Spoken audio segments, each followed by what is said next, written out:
Llegué a escuchar que el creador, después de hacer todo lo que hace, todo lo que hizo, se dedica a reunir parejas. Si se dedica a unir parejas, está de alguna forma bien visto esta idea de la separación o el divorcio en el judaísmo. Ok, Siento que es, buena no pregunta. sé si es algo contrario.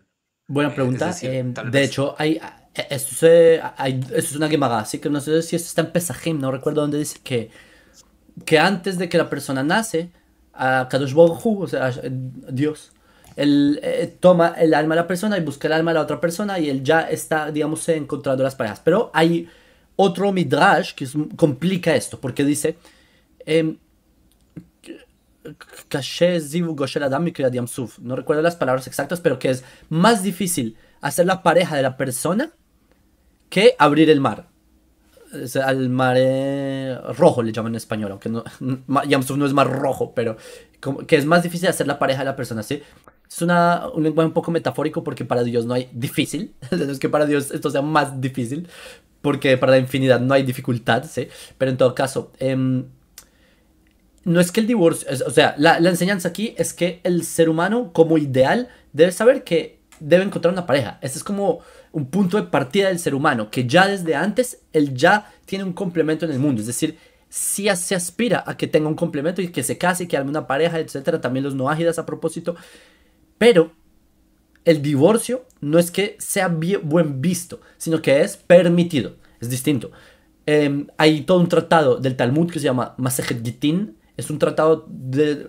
es mucha literatura solamente en el tema del divorcio. ¿Cómo se hace un divorcio? ¿Cómo se permite un divorcio? En qué condiciones se permite? Y cuándo un divorcio es válido? ¿Cuándo no es válido? Porque esto tiene preguntas que desglosan mucho esto. Por ejemplo, si se hizo un divorcio y no fue válido, y luego las parejas tienen nuevas parejas, ¿estos matrimonios son válidos? ¿O sería como, al no ser una separación legal frente a la Torah, quizás esto sería una, ¿cómo se dice? Esto es uno de los 10, esto está en Éxodo 20, como, ni uf, ¿cómo se dice? ¿Adulterio? Se podría decir, porque si nunca se separaron, entonces están adulterándose con otras parejas. Y si tienen hijos, serían hijos por fuera del matrimonio, mamzer y todo esto. Entonces, sí, como bastardos y todas estas cosas. Entonces, es un tema muy, muy complejo y por eso el judaísmo no lo ve con buenos ojos, simplemente lo ve como permitido y dieron toda una legislación para explicar cuál es el procedimiento correcto para hacerlo. Pero al final, cada vez que una pareja se divorcia, cuando firma por ejemplo, yo he sido eso se dice testigo de divorcios, tristemente, ¿sí? Porque para ser testigo de divorcios necesitas cierta capacitación rabínica y también necesitas, pues, digamos, bueno, no importa el procedimiento, pero al final uno firma que uno fue testigo del proceso del divorcio, para atestiguar que sí hubo un divorcio correcto según la ley judía. ¿Qué pasa? ¿Cuáles son las últimas palabras que el rabino dice en el proceso del divorcio? Le dice a la mujer, ya, ahora quedas libre del matrimonio, ahora puedes casarte con cualquier persona, pero recuerda, y esta es la última frase, que volverte a casar con tu marido anterior es una mitzvah, es decir, es un precepto. Así que el judaísmo no es que lo vea con buenos ojos, sino que lo permite porque es una realidad. No todas las parejas al fin de cuentas se ajustan la una con la otra.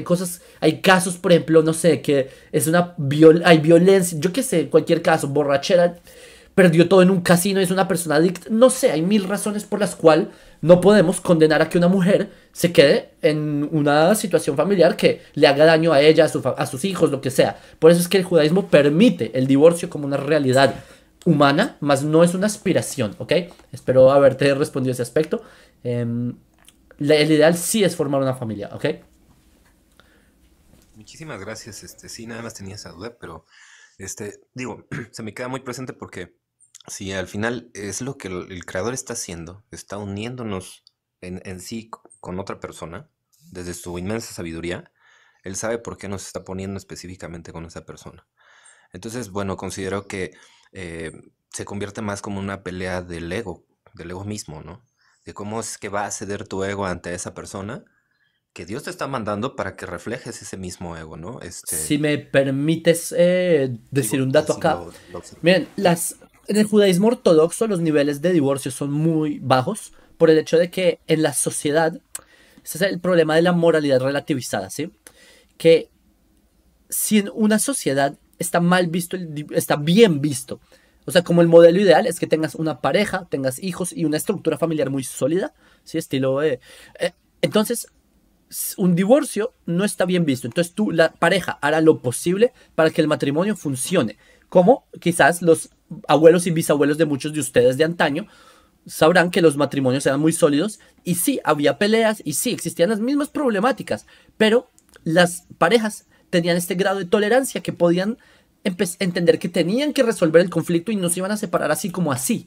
Hoy en día, la sociedad donde ustedes viven no es así. En Israel es un punto medio. En Israel no es una sociedad totalmente, ¿cómo se dice? De libertinaje muy amplio. Sí hay valores de libertad.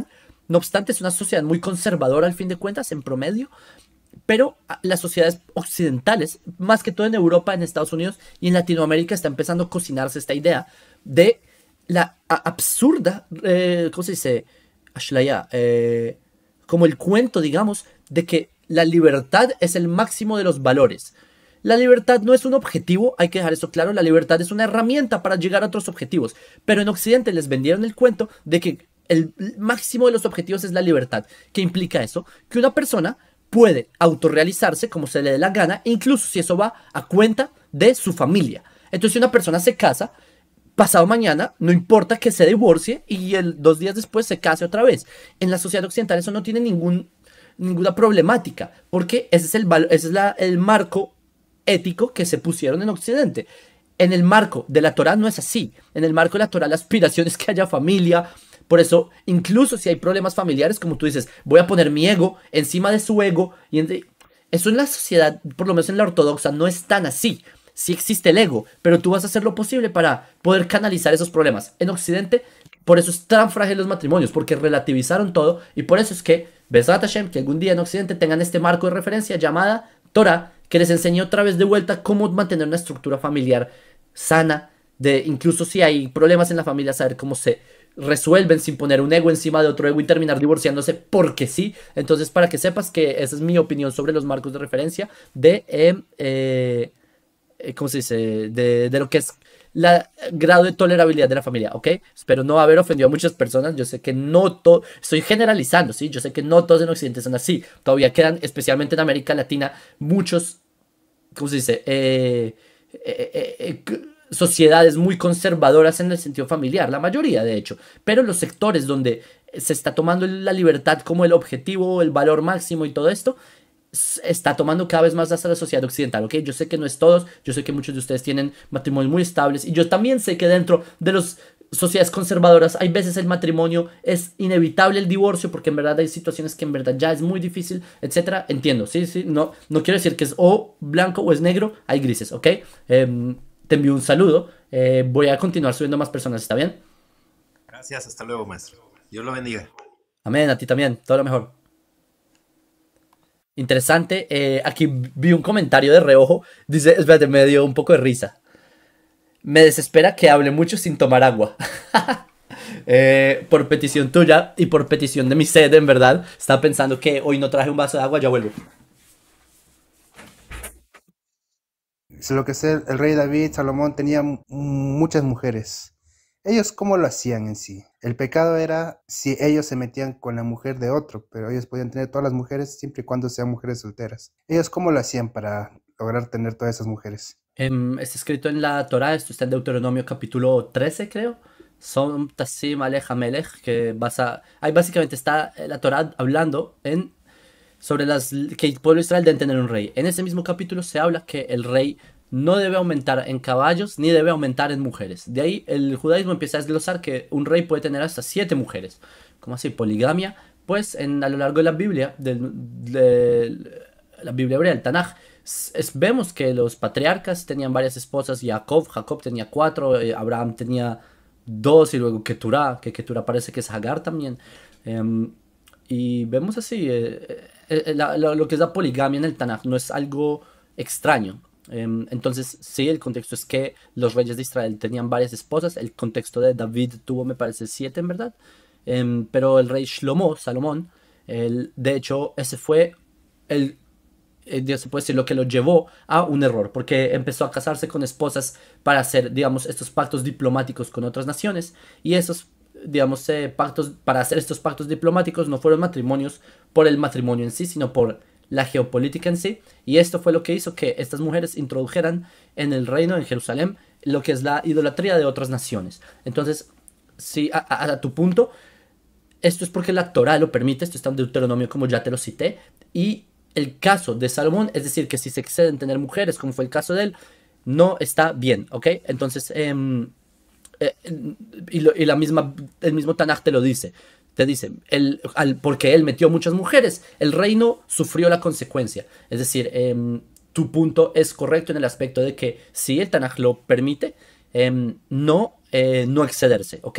En el siglo, entre el siglo 9 y 10, aparece un sabio que se llama Rabino Gershom. Él hace lo que se conoce como una takaná, es decir, él hace como, no sé cómo se dice en español, como una ley de que ya no exista más la poligamia en el judaísmo, y efectivamente desde Rabbi Gershom hasta nuestros días no hay matrimonios múltiples en el judaísmo, a excepción de sectas sumamente diminutas y desconocidas, como el caso este de los tostados de Guatemala, que hacen cosas en verdad terribles que ya quizás vieron en las noticias, en fin. Pero en fin, la poligamia como tal, a pesar de que la Torah sí toca el tema, también la literatura previa a Rabbi Gershom, hoy en día no se practica, ¿ok? Un saludo y todo lo Oye, mejor. Sí, pero todavía preguntas. Es un tema prácticamente. Y es un tema. eso, antes, o sea, antes para llegar al matrimonio, o sea, para que contraiga matrimonio, o sea, él conocía a cada una de las mujeres o cómo lo hacía él, o sea, era como normal, así como yo puedo llegar a atreverme a conocer a alguien y después la cortejo, se hace mi pareja y luego me caso, Mm, o cómo era. Entonces, te voy a dar tres ejemplos. Abraham, Isaac y Jacob, consecutivos, son los tres patriarcas de Israel. Abraham, ¿cómo conoció a su esposa Sara? Por familia, sí, era su prima, básicamente. Entonces, ¿cómo conoció a su pareja? Por familia. Así fue como, desde la niñez se podría decir. Siguiente caso, Itzhak. Natural. ¿Cómo conoció a su pareja, a Rivka? Porque Abraham envía a Eliezer, que es su sirviente, y Eliezer encuentra perdón, a Rivka, la encuentra sacando agua y todo esto, y habla con el padre de ella y todo esto. Sabemos la historia, eso está en el Tanaj, no me acuerdo, 22, que no sé, por allá. Em, y entonces, ¿cómo es la segunda forma que podemos ver? Que alguien te hace, eso es lo que en hebreo se llama shidduch, que es shidduch, como que alguien conecta entre ti y la pareja. Por ejemplo, un amigo que tú tengas y él conoce a una mujer soltera y te conoce a ti y dice, oye, tengo a alguien que quizás puedes conocer, y ustedes se casan. ¿Cuál es el tercer caso? Jacob, el tercero, Abraham, Isaac, ya dijimos, y Jacob, cómo Jacob conoció a su esposa, fue a un pozo, al Beer, y ahí estaban las mujeres, y ahí él vio a Rachel, y a Raquel en español, y fue y lloró y la besó y todo esto, y luego se casó con ella y con la hermana también, a propósito, nuevamente, la poligamia. Pero vemos que no hay una, o sea, acá lo que te está diciendo la Torah es que no hay una fórmula mágica, ¿sí? No hay una receta, ni hay un libro que te está, sí, como las reglas, tienes que encontrar tu esposa así o así. El Tanaj mismo te está diciendo que hay muchas formas de cómo lograr esta familia y nosotros tomamos el modelo de ellos como parejas exitosas en ese sentido, ¿ok? Y bueno, En mi congregación cristiana, no sé si es parecida a algo lo que mencionaste, creo que sí, es así, por no ejemplo, sé, creo que no muchos, sé, las no sé, sociedades cristianas tienen sus propios métodos, incluso hay ramas del cristianismo que prefieren ni siquiera, o sea, prefieren evadir el matrimonio. Por ejemplo, el celibato en la iglesia católica es como uno de los valores principales, es decir, evitar cuanto más posible la unión de hombre y mujer. Entonces no es tan exacto como lo dices, el cristianismo, hay muchos cristianismos. Y bueno, te envío un fuerte saludo.